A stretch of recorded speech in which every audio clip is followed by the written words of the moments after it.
just to create an impression that Rigathi Gachagua is doing business. I want the people of Kenya to know that Rigathi Gachagua was a businessman before he became a politician. And he had a life, and that life is part of his history.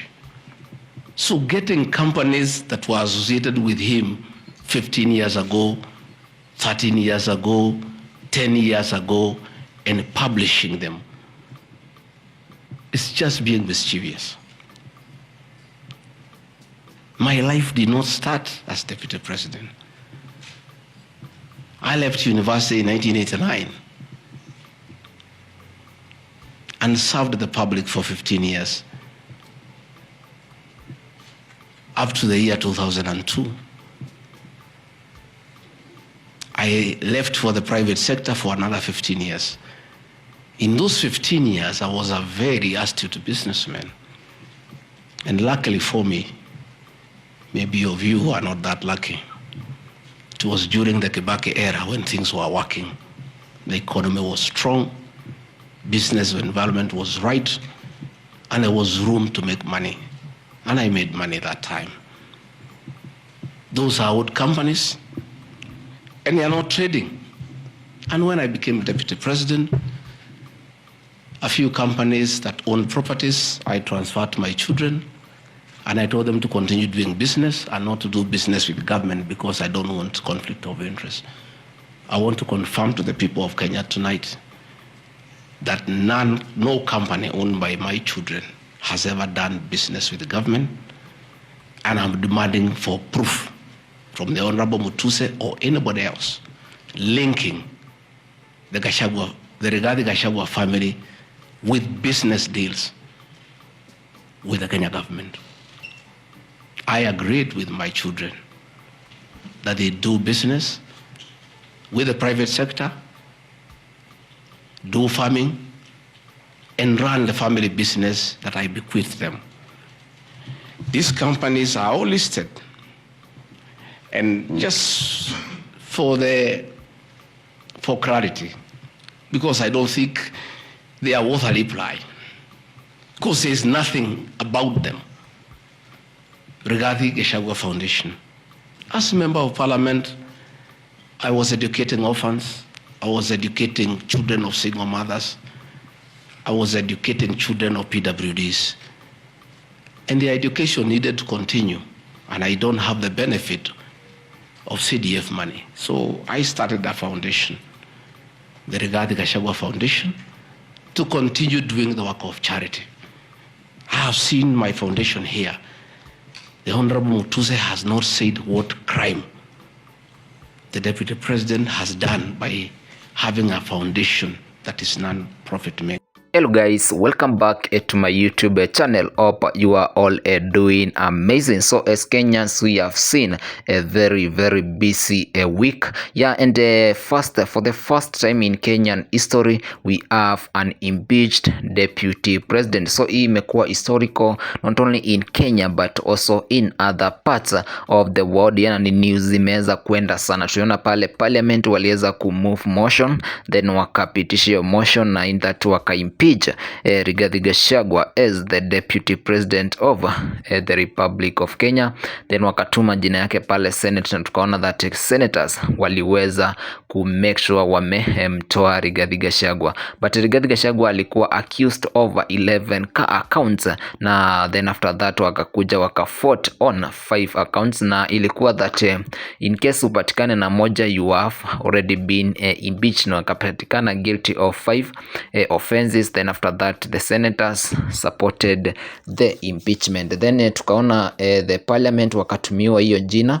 Then after that tukaona wamefanya ile mkutano, then wakaweza kupitisha na wakatoa gazette notice for Kithure Kindiki as the next deputy president, but tumeona the courts have stopped that impeachment process. Now before I continue with the video, umesikia hapo Rigathi Gachagua akielezea vile yeye aliweza kupata pesa yake, na ameelezea akasema that pesa yake alipata during Kibaki's time because the economy at that time was booming, na before hata aingie politics alikuwa ashatafuta mali ama alikuwa ameshatafuta pesa. So ulisikia Mtusi akisema that kuna hizi kampuni, Mtusi alisema pale kwa hiyo motion in that ni dizo Rigathi Gachagua anatumia kutengeneza pesa, but tumesikia hapo amejielezea that pesa yake alitafuta from before, na in that hajakuwa involved in any kind of money laundering business, na in that hizo kampuni zenye ziliweza kutanjwa pale zinafanya legit kind of business. But sasa tumeona that Kithure Kindiki has been now the nominated, na after kunominatiwa akafanyiwa vetting na parliament, then after that wakapitisha. Now Kithure Kindiki is awaiting swearing in ceremony, then after that ata occupy that office. But tumeona Rigathi Gachagua ameweza kumove to the courts, then the courts zitasikiza hiyo kesi on next week 24th, then after that watakam na decision. But hii inaweza kuwa noma sana because it might now bring in another long court process. Now as we talk, Kithure Kindiki is not yet the deputy president, but Rigathi Gachagua is still the current deputy president, but he has been impeached already, but the courts will now have to confirm this impeachment, then after that tutaweza kupata a solution. Now Kenyans have had different opinions about this impeachment, in that kuna wenye wanaona iko political based, kuna wengine wanaona iko na evidence, so imekuwa tuna a lot of discussion hapa online, but the amazing thing is that Kenyans are very cool about it. Wakenya wamereceive vizuri, wengine receive negatively, lakini kuna kitu wa Kenya wengi wameweza kuonanisha that they have the peace, yani wako na ile peace. If hakuna watu wamedemonstrate about this kind of impeachment, because it's a very serious matter, because for the first time in Kenyan history we have an impeached deputy president. Remember that deputy president ama former deputy president Rigathi Gachagua was admitted at Karen hospital, but he is doing amazing. So many Kenyans are anticipating to see him out, then after that akuje na tuone kama ataweza kuongea na Wakenya. So deputy president Rigathi Gachagua alikuwa atoe nini ama ajisupport pale kwa Senate, then after that wakangoja, then akukuja, then after that ndio Senate ikanjulishwa na kanzo yake that amekuwa admitted at the hospital. So hatukujua what caused that, but we have some kind of update that alikuwa amechoka sana, na that might be the reason why he ended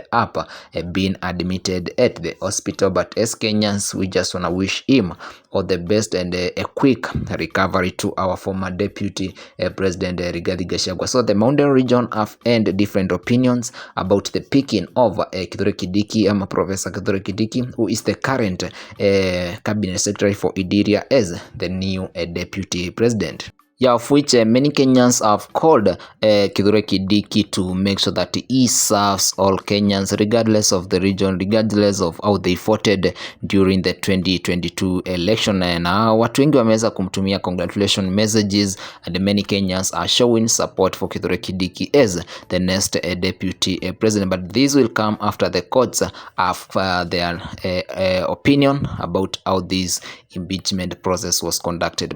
But as a Kenyan, do you really support this impeachment of Rigathi Gachagua? And do you support Kithure Kindiki to be the next deputy president? And what's your take on what Kenya Kwanza government should do to make sure that they achieve everything that they promised Kenyans? Anyway, thank you for watching. Subscribe, like, comment to our channel so that we can keep on growing together as a community. See you in the next video. Bye bye.